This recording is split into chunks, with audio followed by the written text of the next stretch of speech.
Bienvenidos y bienvenidas a Otra Educación es Posible, el espacio donde reflexionamos sobre los desafíos y oportunidades en el mundo de la educación. Hoy vamos a abordar un proceso fundamental en la educación y la comunicación humana, la lectoescritura, un procedimiento que implica la adquisición de habilidades para comprender y expresar ideas a través de lectura y la escritura.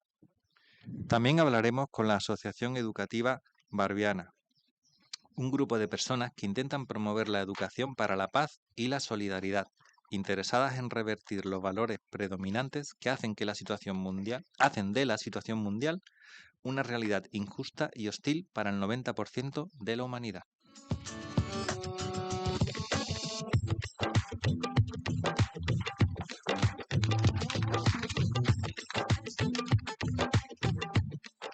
Este programa es un proyecto que surge de la Asociación Montessori de Málaga, una asociación comprometida con la defensa de una educación respetuosa, basada en el desarrollo natural del niño, la autonomía y el aprendizaje significativo. Creemos en la necesidad de replantearnos el modelo educativo actual y buscar alternativas que realmente beneficien a las nuevas generaciones.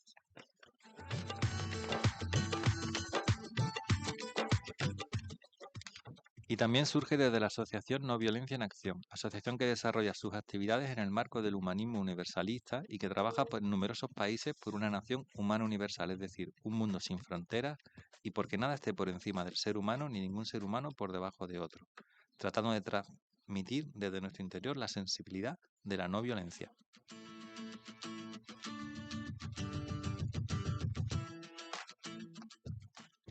Nuestros nombres son Carlos Sánchez y Elena Cañestro. Vamos a empezar con el programa de hoy.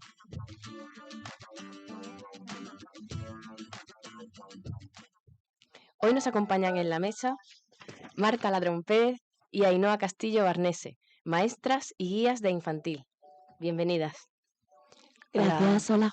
También nos acompaña Elena Alonso, madre de un alumno de la Escuela Montessori y vicepresidenta de la Asociación Montessori Málaga. Bienvenida. Y contamos con 3 alumnas del Centro Internacional María Montessori, Ayane, Julia y Jara. Bienvenidas. Gracias. Y al otro lado del teléfono tenemos a Rocío de la Asociación Barbiana, que está un poquito lejos porque está en Córdoba. Rocío, ¿nos escuchas? Sí, ¿se me oye? Te oímos perfectamente. Genial. Y vamos a comenzar. Hoy tenemos el estudio lleno de personas muy jóvenes. Entonces, si en algún momento dado se escucha un ruido de fondo, una risa, yo creo que nos van a saber escuchar. Rocío, cuéntanos de la asociación. Vamos a empezar con la asociación. ¿Qué objetivos tiene la asociación? Sí, bueno, pues Barbiana es una asociación socioeducativa que trabaja por la educación en valores, la solidaridad y la paz. Y creemos en la educación como manera y base a través de la cual cambiar el mundo. Y bueno, hacer esa transformación de una sociedad injusta a una que sea más justa para todos y para todas. ¿Y cuándo surgió vuestra asociación? ¿Cuándo empezasteis a hacer actividades? Pues Barbiana surge en el año 93 por un grupo de personas vinculadas a la educación, el ámbito pedagógico y la educación social, que deciden pues crear entre todos y todas juntas pues, un espacio, una asociación con la que intervenir, repensar el modelo educativo. Eso fue en el año 93.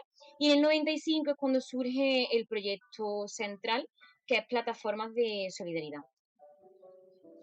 Pero vosotras sois educadoras del sistema público o habéis estudiado educación y ¿cómo sería la figura? ¿Trabajáis en barrios, trabajáis en colegios? Sí. Pues nosotras somos educadoras sociales, ahora mismo las personas que estamos trabajando y que tenemos el vínculo con los chicos y chicas del proyecto, que ahora cuento un poquito de qué va, y después están también las personas militantes, que bueno, para ser persona voluntaria, militante de la asociación, no hace falta que tenga un perfil vinculado con lo educativo como tal, sino que tenga esa sensibilidad y esas ganas de trabajar pues con los chavales y las chavalas. Y el proyecto Plataforma de Solidaridad consiste en, pues bueno, tenemos reuniones semanales con chavalería y trabajamos temas de interés que nos expresan que quieren trabajar, ¿no? Entonces hacemos unidades didácticas, bloques temáticos y trabajamos pues conflictos armados, medio ambiente, igualdad de género, educación emocional y somos el equipo educativo quienes les damos forma a esas sesiones con las inquietudes que tengan ellos y ellas y vamos dando esos bloques temáticos educativos. Y ahora mismo estamos trabajando el bloque de igualdad de género, porque los chicos y chicas el año pasado dijeron que querían trabajarlo. Y en ello estamos. Venimos de un 8M, la verdad que muy guay, también muy emotivo, en el que juntarnos todos y todas, hacer pancartas y tener ese espacio de compartir y seguir repensando. Y hasta que nos vayamos en verano al campamento, que será sobre migraciones. Así que estamos en el camino. Un campamento sobre migraciones. ¿Cómo es eso? O sea, un campamento para Sí, niños, para niñas, para familias. sí, el proyecto está pensado para chicos y chicas de entre tercero de la ESO hasta segundo de bachillerato y para que sea procesual, que se empiece en tercero y se termine en segundo de bachillerato. Y bueno, que en esos años pues se den como diferentes bloques temáticos. Hay diferentes momentos en los que nos reunimos, que son las convivencias de Navidad y el campamento de verano. Cuando se habla de campamento de verano, siempre se nos viene un poco a la cabeza pues el típico de jugar, ¿no? Así como más lúdico y bueno, lo que es un poco más especial de nuestros campamentos es que tienen contenido. Pues este año toca el de migraciones, el año pasado fue sobre exclusión, otro de medio ambiente, bueno, lo que, pues el que vaya tocando. Y la manera que tenemos de trabajar es a través del sentir, pensar y actuar, que le llamamos nosotras, que es la pedagogía y la dinámica socioafectiva, ¿no? Que a través de dinámicas más vivenciales conectan pues, con el tema. Después tenemos el momento de reflexión, de, bueno, qué ha pasado en la dinámica, tiene esto que ver algo con la realidad, ¿no? Y después la cosa es ponernos en acción, que lo que hemos trabajado, pues, que no se quede aquí, ¿no? Entre nosotras, sino hacer una acción a nivel instituto, a nivel ciudad, y eso. Y pues bueno, un poco la manera que tenemos de trabajar en campamento y después también en lo que son los bloques temáticos, en las diferentes sesiones. Vale, entonces, por ejemplo, yo tengo un hijo adolescente o una hija adolescente y me interesa que ese campamento, ¿dónde se celebraría? ¿Cómo se contacta con vosotras? Sí, el campamento está pensado para que asistan los chicos y chicas que están en el proyecto, principalmente porque pues tenemos más contacto con ellas, o sea, compartimos con ellas semana a semana en las sesiones, tiempo, las conocemos, ¿no? Como que está pensado para eso, sí que en alguna ocasión hemos recibido chicos y chicas, pues, o de otros proyectos que se han interesado por el nuestro y demás. Pero por ahora sería solo para los chavales del proyecto. Y tiene lugar en Córdoba. Bueno, este año nos íbamos a no, Jaén, creo que era. Y a finales de junio o principios de julio, que ya cuando han terminado la selectividad y están más libres. Y aprovechamos ese tiempo de cierre, comienzo de verano y bueno, compartimos un poquito. Vale, entonces sería para aquellas personas con las que estáis trabajando, digamos, semana a semana. ¿Y qué actividades hacéis semana a semana? ¿Y en Pues qué cada zona? ¿Es, semana, es- es- es online? ¿Es en algunos barrios de Córdoba? ¿Alguna zona concreta? sí. Ahora mismo tenemos abiertas 4 plataformas que están pensadas pues para que tengan una vinculación con un instituto, porque lo que pretendemos hacer es que haya una coordinación entre familia, instituto, el equipo educativo. Y ahora mismo tenemos plataforma en el Instituto Gran Capitán, plataforma Centro, que está dividida en dos, en chicos y chicas de bachillerato y de la ESO, y después en Ángel de Saavedra. Nos reunimos semanalmente, un educador o educadora con su grupo, una vez a la semana, y es cuando tenemos pues esas sesiones y vamos trabajando el contenido. Que no nos quedamos solo en contenido, sino que también intentamos trabajar lo que es la cohesión grupal, el sentirnos grupos, la responsabilidad, bueno, la toma de decisiones, cómo hablar en público, cómo está, no sé, lo que es dinamización, que ellos también se sientan protagonistas del espacio y pues bueno, es lo que vamos trabajando poquito a poco. Pues qué interesante todo lo que cuentas. ¿Hay algo que quieras añadir, que te gustaría contar de las actividades o un llamamiento a la participación?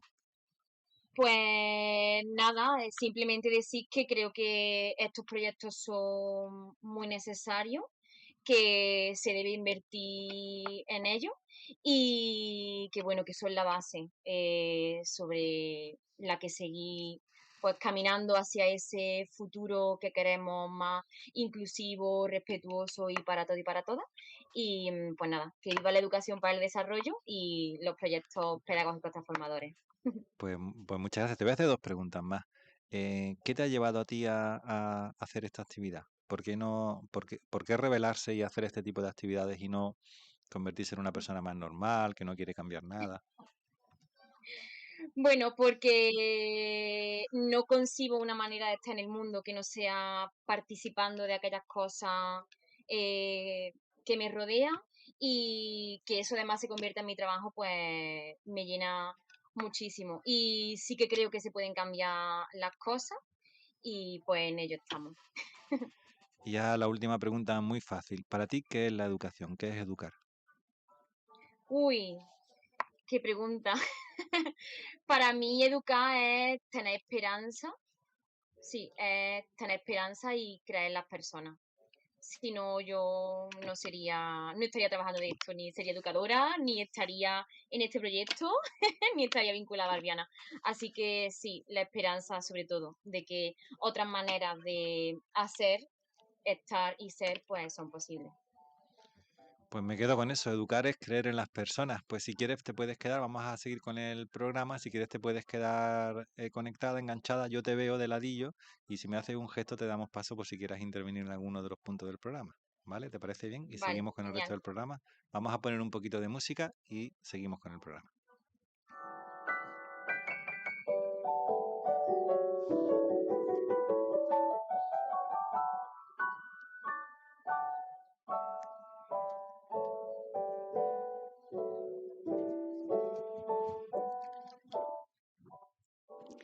Continuamos ahora el programa con una cita de María Montessori.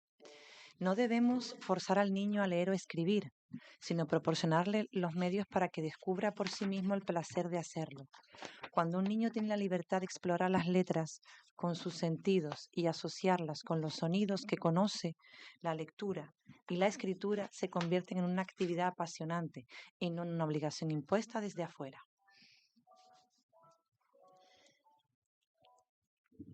Gracias. Bueno, comenzamos con la primera pregunta. Va para las guías de infantil, para Marta y para Ainhoa. ¿Cuándo se inicia el aprendizaje de la lectoescritura en el método Montessori? Bueno, pues este aprendizaje se inicia desde el primer momento que el niño entra en el ambiente. Desde que tiene 3 años, en casa de niños, se empieza dándole lo que es nomenclatura, lenguaje hablado. En Montessori decimos nomenclatura clasificada y le damos lenguaje de palabras de distintos que suelen usar en su vida cotidiana, ¿no? Como por ejemplo ropa, fruta, verdura, partes de la casa, cosas que el niño sabe de lo que está hablando porque las ve, las conoce y empezamos a través de ella. De ahí jugamos con ellos en juegos de veo veo y trabajamos para que de una forma empiece a reconocer lo que son los fonemas. Sobre todo en Montessori trabajamos los sonidos de las letras por fonemas. Y empezamos con los primeros sonidos. Bueno, en casa de niño empezamos como a hacer todo esto que está contando Marta, pero desde comunidad infantil ya se está enriqueciendo el ambiente. ¿Qué edad es comunidad infantil? ¿Con qué edad estamos hablando? Comunidad infantil empieza cuando ellos pueden ya andar y pueden utilizar sus manos. Entonces, desde ahí ya María Montessori, ya, bueno, en su filosofía, pues nos dice ya que el niño y la niña necesita escuchar palabras cultas, palabras científicas, no un lenguaje infantilizado.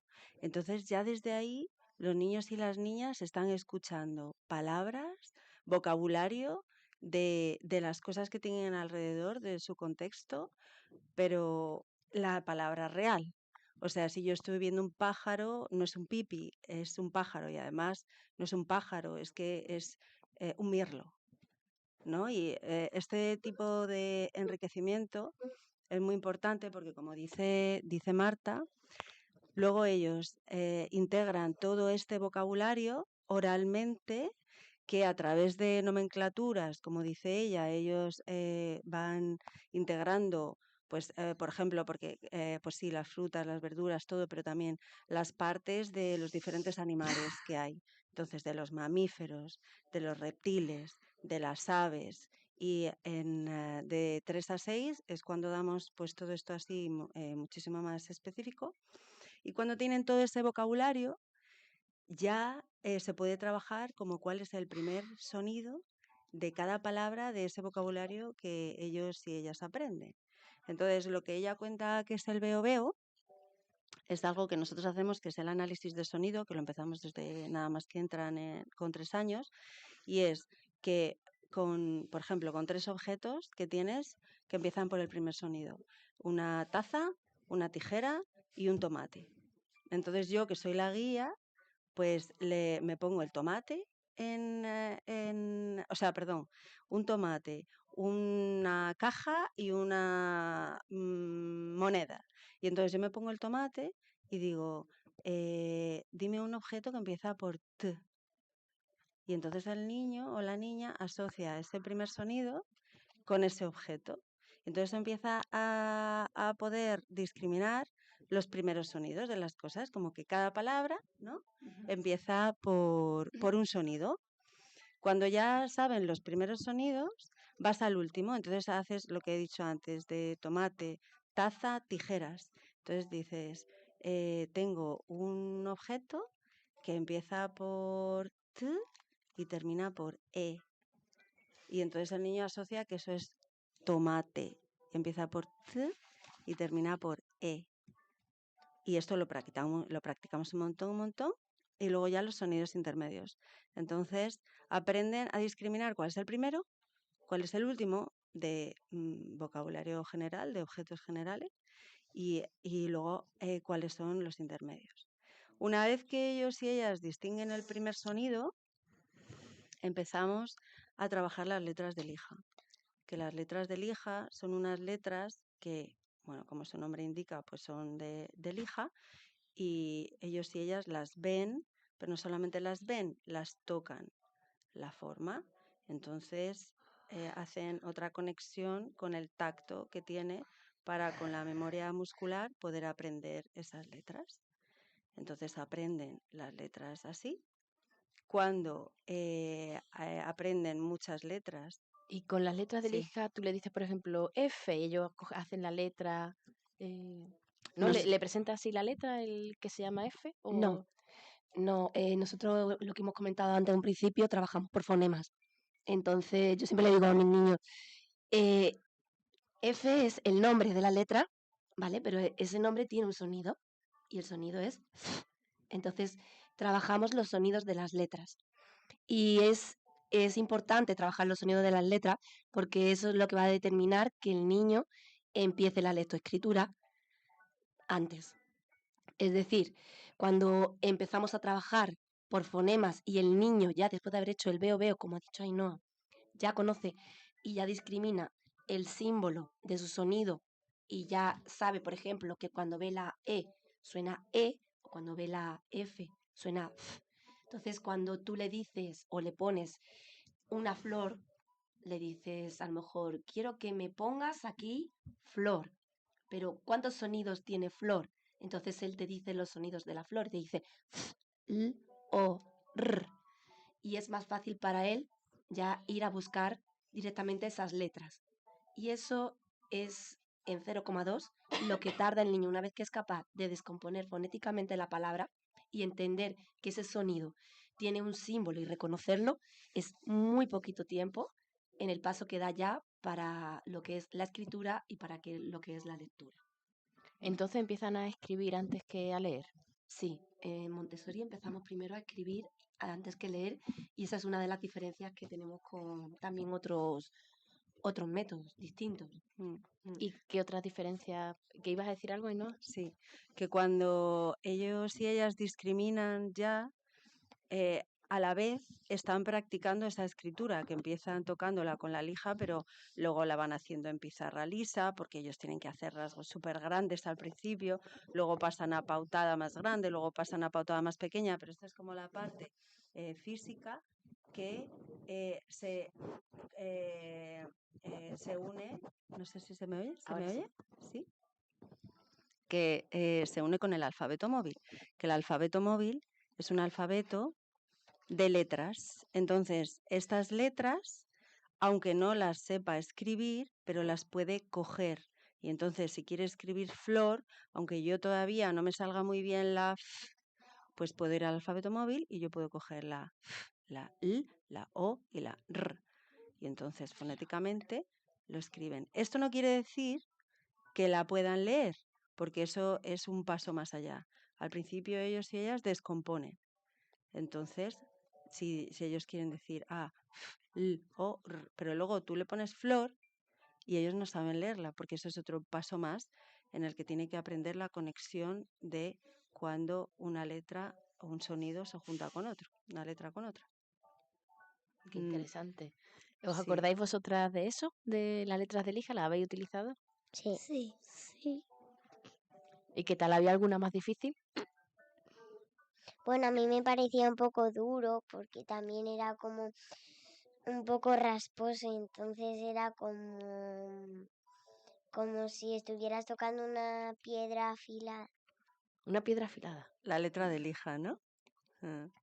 ¿Y te acuerdas del alfabeto móvil cuando unías así unas palabras con otras? Sí, me acuerdo también de un alfabeto móvil, pero que no tenía letras, sino que tenía cartitas con las letras, entonces tú ibas poniéndolo en cartitas. Sí, son tarjetitas. Hay diferentes tipos de alfabeto móvil. Está el grande con el que empiezan y después empieza a utilizar letras más chiquititas o incluso tarjetitas para los niños y niñas que escriben ya un montón, ¿verdad? ¿Tú, Julia? Cuéntanos. ¿Te acuerdas de cuando aprendiste tus primeras letras? ¿No te acuerdas? ¿Te resultó difícil o fácil? La verdad es que tampoco me resultó tan difícil empezar a, a practicar las letras ni a aprender a escribir. Pero cuando estaba en primero de comunidad infantil, pues me costaba todavía un poco. Normal.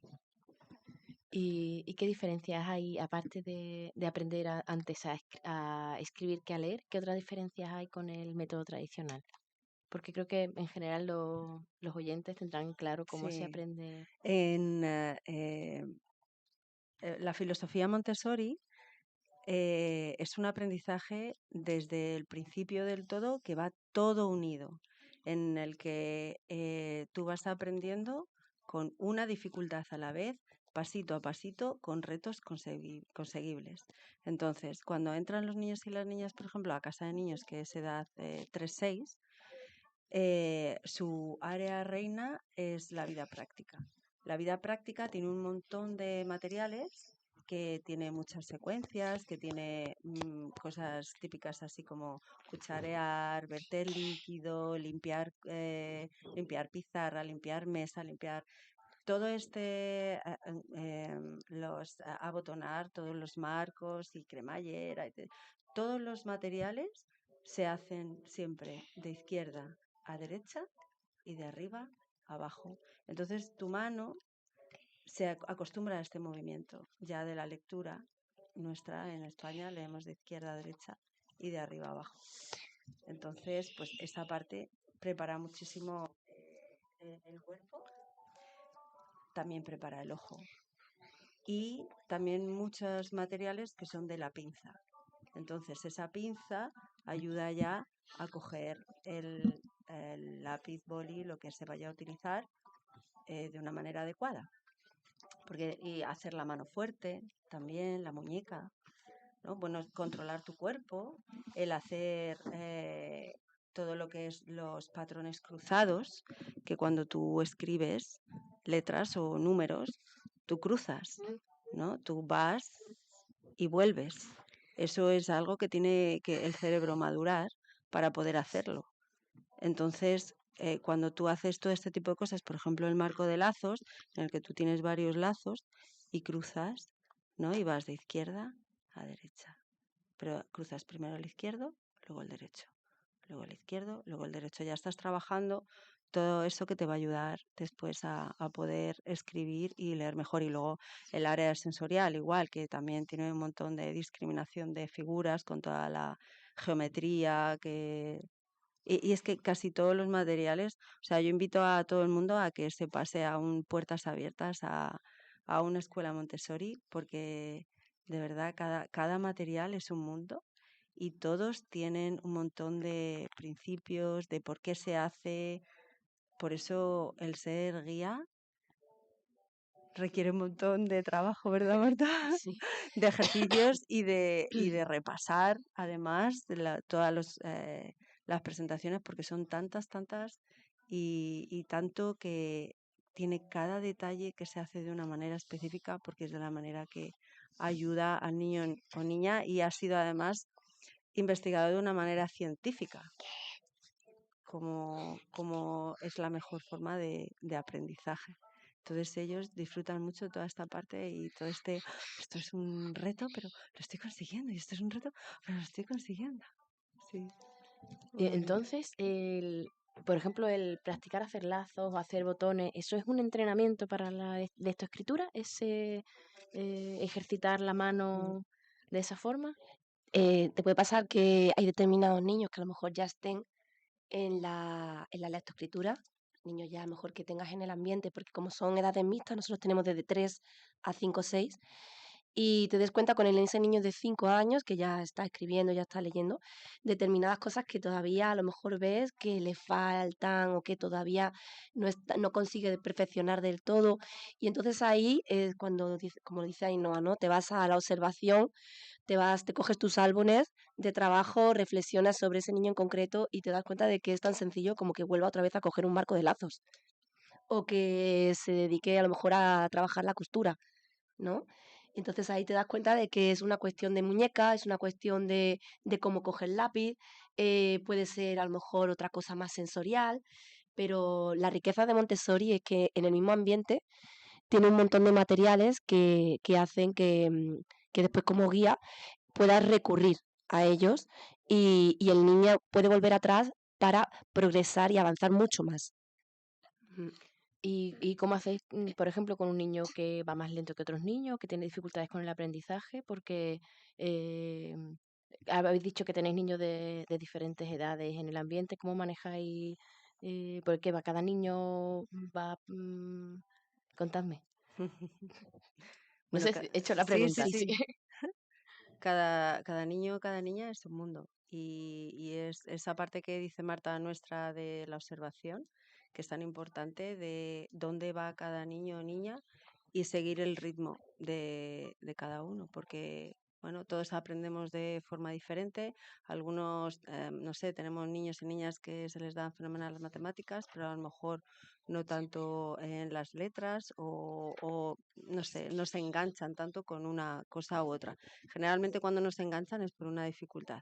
Entonces hay que ir, pues como dice Marta, es un poquito más para atrás y ver qué está pasando ahí, practicar cosas y también, por ejemplo, nosotros tenemos un equipo de orientación también en el que si vemos que un niño o una niña está necesitando más apoyo que el nuestro, pues pueden tanto desde darnos herramientas como adaptar materiales a pasos intermedios. Porque al final todos los materiales puede haber cosas que puedes hacer más despacio o puedes reducir la dificultad o se puede adaptar para que Porque cada niño pueda tener esa satisfacción y ese reto conseguible. Si ves que no está consiguiendo un reto, algo pasa. ¿Y todos los niños pasan por todos los materiales? Hay algunos bases que sí, tienen que pasar, porque además, por ejemplo, toda la parte sensorial es súper importante, porque ahí puedes detectar un montón de problemáticas que se pueden ayudar. Entonces, hay algunos que sí. Hay niños y niñas que van muy rápido en algo y de repente todos los que eran los materiales intermedios, pues es que ya los tienen superados. Entonces, un reto que es importante, que el reto exista, porque si ellos se aburren y no es un reto para ellos, no les engancha el material. Entonces, tú vas viendo, esto ya lo ha pasado, esto ya lo ha pasado, pues voy a ir a otro. Porque nosotras en realidad somos las que, bueno, decidimos qué materiales ellos y ellas van a tener presentados, aunque ellos y ellas también nos dicen, pero muchas veces ellos te están diciendo algo que no están preparados para ello o que realmente lo quieren porque otro compañero lo está haciendo, pero no está en su necesidad, porque la necesidad la ves tú como adulto. Si yo tengo a una niña que está limpiando unos espejos y está vertiendo agua, pues es que lo que necesita es verter agua. Y aunque me pide otra cosa, yo voy a ir a mostrarle eso, porque además se nota un montón que luego es que le das eso y está todo, vamos ahí disfrutándolo un montón y viendo pues cómo se echa con más altura, con menos, como con la esponja, como tal. Cosas que van aprendiendo de cada materia. Cada material tiene además un montón de aprendizajes que muchas veces los niños y las niñas nos van enseñando más cosas. Qué interesante. Os voy a preguntar a vosotras, ¿ha sido un reto aprender a leer y a escribir? Sí. ¿Sí? ¿Ha sido difícil? Bueno, ¿Sí? la verdad es que cuando aprendimos ya las letras y todas las cosas esas, pues ya empezamos como a escribir y cuando ya le pillamos el truco, cuando ya empezamos a escribir y ya escribimos como ya tenemos más experiencia de escribir tanto, ya no es tan difícil, pero al principio cuando escribes muchas veces ¿Frustras? sí, te frustras porque algo te sale mal, una letra te sale mal, o escribes una palabra al revés, o le pones en vez de ceci a cebra, le pones con Z o algo así. Muchas veces te frustras, pero al final siempre lo sigues consiguiendo. ¿Y qué hacéis cuando habéis escrito una palabra mal? ¿Cómo os dais cuenta de que cebra es con CC o con Z? Pues porque a lo mejor algún compañero nos ve y nos dice, mira, aquí te has equivocado porque esto va con Ceci, o vas a ver las cartas de Ceci y te das cuenta que cebra va con eso, o que otro día vas con las cartas de Ceci y te das cuenta. O Pues, por ti mismo. Nosotros, bueno, Montessori utiliza el control de error. Entonces, evitamos lo más posible decir que algo está mal o bien, porque en realidad el aprendizaje es de los alumnos y las alumnas, y ellos y ellas van viendo que con estas tarjetas de control de error pueden ir viéndolo, ¿no? Como lo decía Ayane, si algo está correcto o está incorrecto. A veces cuando, por ejemplo, tú ves que un niño o una niña tiene un error repetido y no se está dando cuenta, entonces ahí sí que podemos llegar y decir, has puesto, y le lees lo que ha puesto. ¿Has puesto esto? Y te dice, no, no, pues aquí pone eso. Y entonces, como una manera que vayan a mirar a ver cómo se pone eso de manera correcta. El control de rol es muy importante para que su autoestima no baje, sino yo soy la persona que controla mi aprendizaje. Y luego es verdad que entre los compañeros y las compañeras se ayudan un montón. Porque, bueno, como también se mezclan las edades, pues hay algunos que saben más. Y bueno, tampoco tiene que ver a veces con edad, porque, no sé, nosotras, Marta, ¿verdad? Hemos tenido niños y niñas que han leído con 3 años, porque tienen ese interés y lo que tiene Montessori es que al llevar el ritmo de cada niño o niña, pueden ir tan lejos como tengan el interés o la capacidad. Entonces, pues hay niños y niñas que leen con 3 y hay niños y niñas pues que empiezan a leer con 5 o con 6 o que a lo mejor pasan a taller sin leer, que son los menos porque tienen mucha exposición de formas diferentes a todo esto, entonces de una manera natural les surge. De forma general, ¿a qué edad aprenden a leer y escribir? ¿5 años, 6 años? ¿O no hay un general? ¿Es cada niño es diferente? Cada niño es diferente, ¿no? Por ejemplo, ¿a qué hora aprendiste tú a leer? ¿Te acuerdas? ¿Cuántos años tenías? 4. 4 años. ¿Y tú, Ayane? Yo no me acuerdo mucho, no sé si...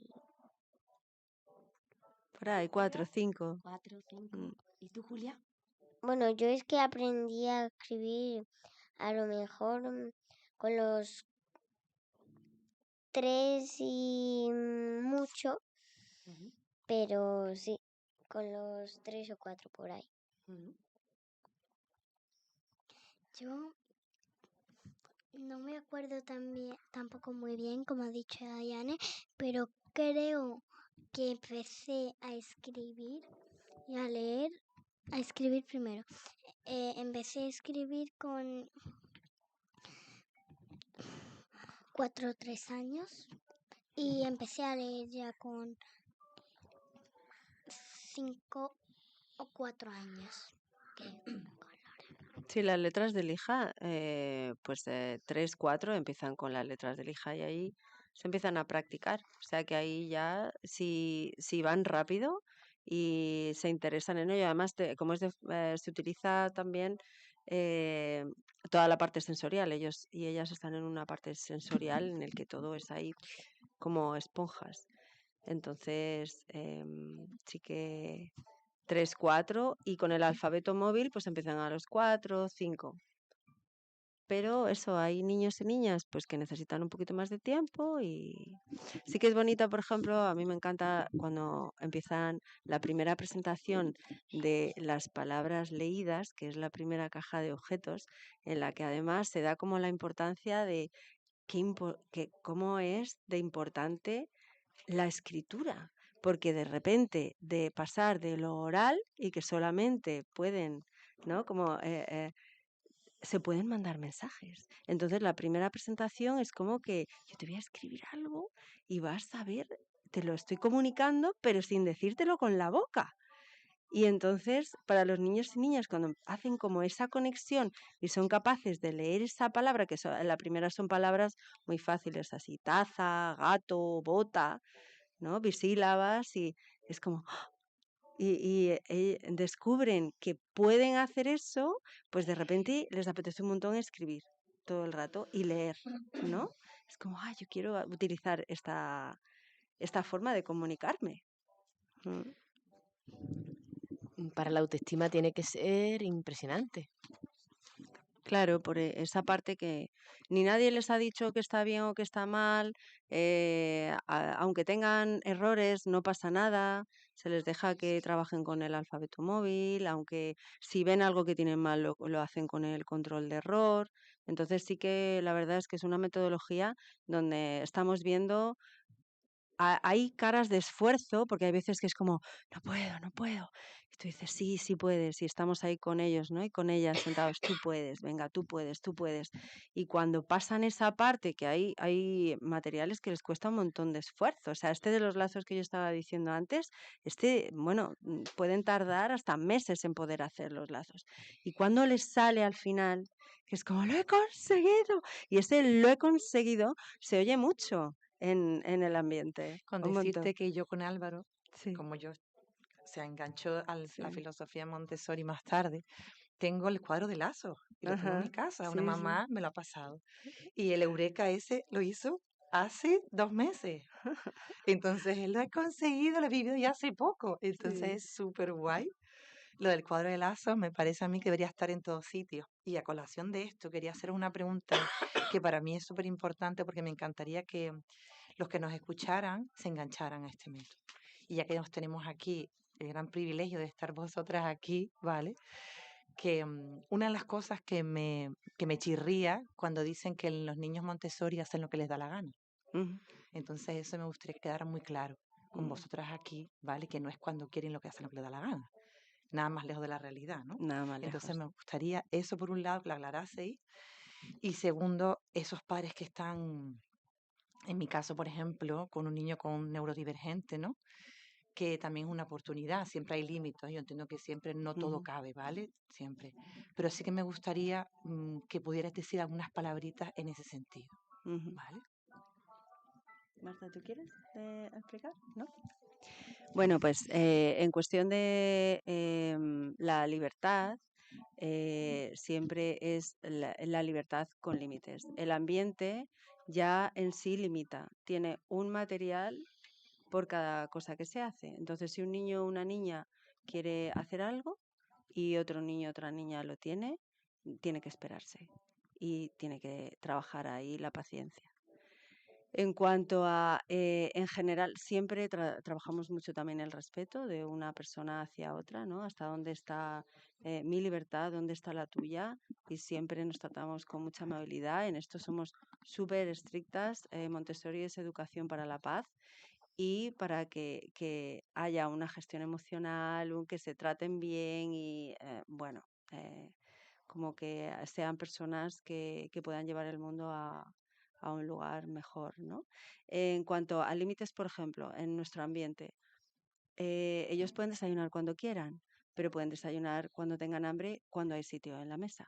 Entonces, cuando quieren desayunar, tienen que tener un collar para coger su desayuno. Ese collar, si otra persona lo tiene, se tienen que esperar. Está súper regulado en cuestión de que nosotras no tenemos que decir muchas cosas y ellos y ellas se van regulando qué cosas se puede hacer y qué no se puede hacer. Un niño nunca va a hacer algo que no está preparado para hacerlo. Esto es súper importante. Y ¿cuándo no está preparado para hacer algo? Pues cuando no tiene el conocimiento suficiente, no ha hecho los trabajos previos y vemos que se va a frustrar demasiado con algo, ¿no? Luego también, si nos vemos a un niño o una niña que no está preparada para coger un material sensorial que es muy delicado, pues igual es que tiene que prepararse antes. Entonces, yo hago lo que me da la gana. No, porque, vale, yo desayuno cuando tengo hambre, pero hay sitio. Yo quiero salir al patio porque nosotros tenemos parte interior y parte de patio, y quiero cuánta gente hay fuera, ahí ya, porque hay fotografías por actividades que se pueden hacer fuera, pues yo también me tengo que esperar. Quiero hablar con mi compañero que está trabajando, yo le respeto, porque ahí hay 26 niños, tenemos nuestro ratio y niñas, entonces pues tienen que poder manejarse todos y todas. ¿Cómo puede aprender Ayane o Julia o Jara si un niño que está al lado está hablando? No puede aprender. Entonces allí no es trabajo 3 a 6 individual. ¿Qué pasa si un niño o una niña quiere hablar con un compañero o una compañera? Se tiene que esperar y hay un sitio donde tenemos la mesa de hablar en el que pueden ir ahí, contarse, pues, que yo qué sé, lo que quieran, o también para resolver conflictos. También utilizamos esta mesa de hablar. Y luego, o sea, nuestras reglas son súper estrictas. Si a alguien se le ha hecho daño, eso se hace una resolución de conflictos y ahí se ve, bueno, pues qué ha pasado, qué ha pasado, qué ha pasado antes, qué ha pasado antes, qué ha pasado antes, qué ha pasado antes, ok, ¿vale? Y entonces ahora, ¿qué vais a hacer? ¿Qué solución? Nunca se deja pasar un problema, ellos y ellas lo resuelven y nosotras estamos ahí para observar, pero entre ellos y ellas se regulan y está todo súper organizado. Cada cosa, Marta y yo somos una y tenemos las cosas súper claras, llevamos trabajando ya unos cuantos años juntas y entonces los niños y las niñas entre ellos se organizan, pero siempre con respeto, siempre siguiendo unas normas básicas de respeto, de buen trato, de cómo respetar a los compañeros y compañeras que están trabajando y en general, vamos, en todos los lugares, dentro del ambiente, fuera en el jardín. Se nota bienestar. Claro, lo que me parece realmente virtuoso por vuestra parte es que los niños están desarrollándose naturalmente con un control. O sea, que Ujú. el adulto está permanentemente controlando la situación sin intervenir. Claro. Entonces es algo maravilloso, ¿no? Sí, el ambiente, como dice mi compañera Ainhoa, María Montessori también decía que el ambiente era una preparación para vivir en sociedad, para vivir en el mundo.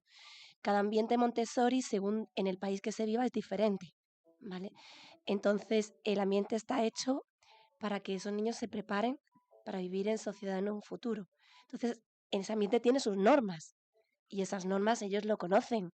Todas las mañanas repasamos esas normas también con ellos. De alguna forma, a través de la gracia y cortesía, ellos conocen las normas, se las recuerdan entre ellos. Tenemos 3 niños Montessori que si ahora le preguntamos a ellas cuáles son las normas del ambiente, seguro que son capaces de decirlas.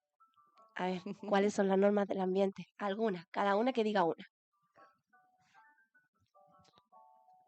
No se puede pegar. Por ejemplo. Andar despacio. O sea, no correr por el ambiente porque hacen como si todos estuviéramos corriendo por el ambiente, nos chocaríamos y nos podríamos hacer todo el rato daño.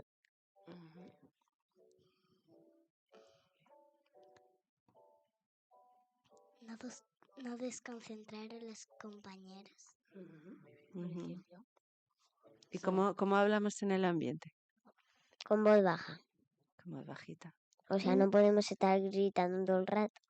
Claro, ellas, Ayane y Julia, están en taller ya, en el que hacen, ya no es tanto el trabajo individual, es más grupal, entonces tienen que hablar bajito. Y en casa de niños, ¿cómo se habla en el ambiente, Jara? Bajito. Bajito. Las guías susurramos, porque siempre los niños y las niñas van a hacerlo más de lo que nosotras lo hagamos. Entonces nosotras nos movemos despacito y susurramos. Y ellos y ellas trabajan también el susurro, ¿verdad? No siempre el ambiente de Montessori es un ambiente de cero ruidos. Hay momentos también de canto y bueno, que se está trabajando esa concentración, pero dentro de esa concentración es un ambiente vivo también.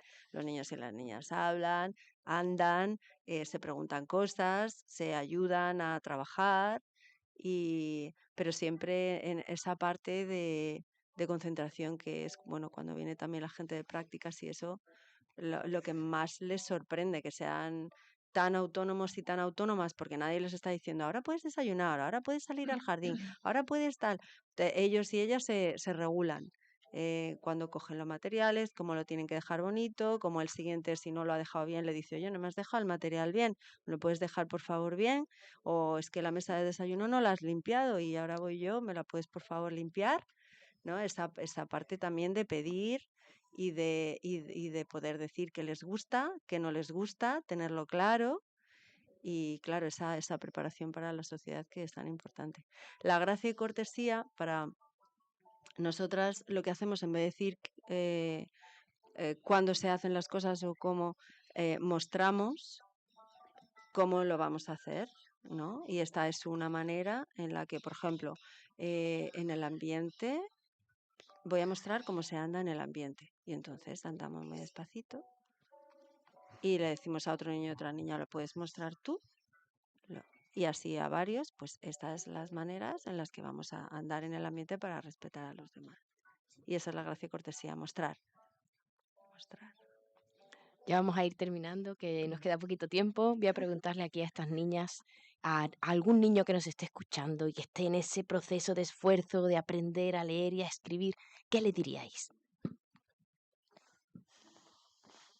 ¿Merece la pena el esfuerzo? La verdad es que merece la pena un poco, pero tampoco merece mucho la pena.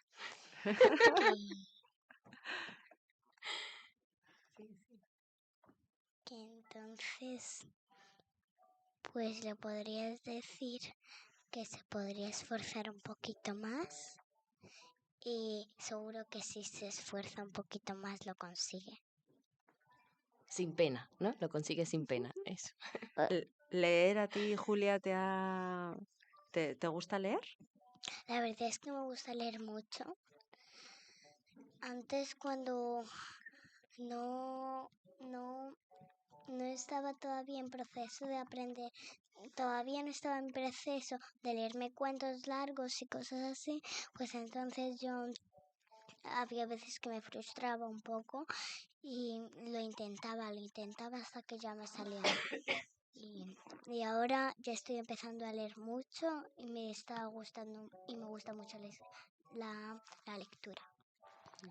Sí, yo también, de hecho, cuando todavía no había cogido libros así tan grandes y que me interesaban tanto, pues no me gustaba nada leer.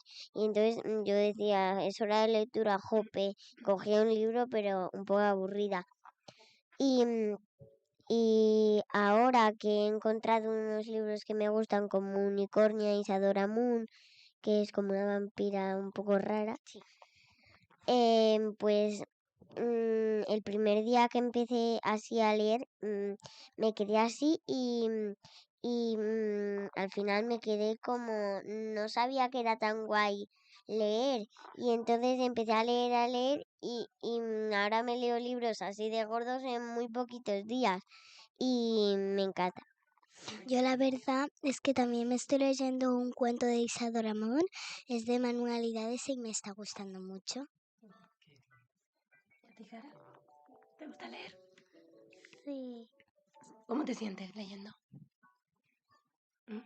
bien, aprendo cosas nuevas. Bueno, ¿qué es lo que más te gusta de leer?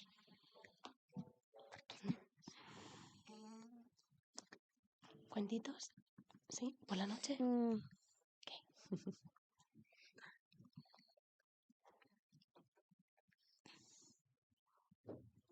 Vamos a dar Carlos nos va a contar una cosita muy importante que tenemos este fin de semana. Sí, desde la mesa os contamos que este fin de semana, para las personas que viváis en Málaga, vamos a tener senderismo para familias en la Cala del Moral, la ruta de los túneles de la Cala, y donde es una ruta llana de solo 4 kilómetros, apta para todas las edades. Iremos 2 kilómetros de ida, haremos una parada donde haremos juegos, haremos meditación para niños, meditación para personas adultas. Puedes venir con tu mascota siempre que tengas vigilancia sobre ella y que estáis todas las personas invitadas. Y tenemos que dar el número de teléfono, el 644-650-789, para las personas que os queráis apuntar ahora das tú también el tuyo, Elena. Y para las personas que os queráis apuntar a la actividad, es gratuita, pero las plazas son limitadas. El mío es 615-617-516. Vale, bueno, pues vamos a ir terminando con otra cita de María Montessori. Ella decía, el lenguaje escrito es una prolongación del lenguaje hablado y su aprendizaje debe seguir el mismo proceso natural. La adquisición del sonido, su exploración y finalmente su representación gráfica. Si el niño se sumerge en un ambiente rico en lenguaje desde sus primeros años, la lectura y la escritura se desarrollarán sin esfuerzo, con el mismo placer con el que aprender a hablar. Qué bonito. Bueno, creo que con esto vamos a empezar por el cierre del programa.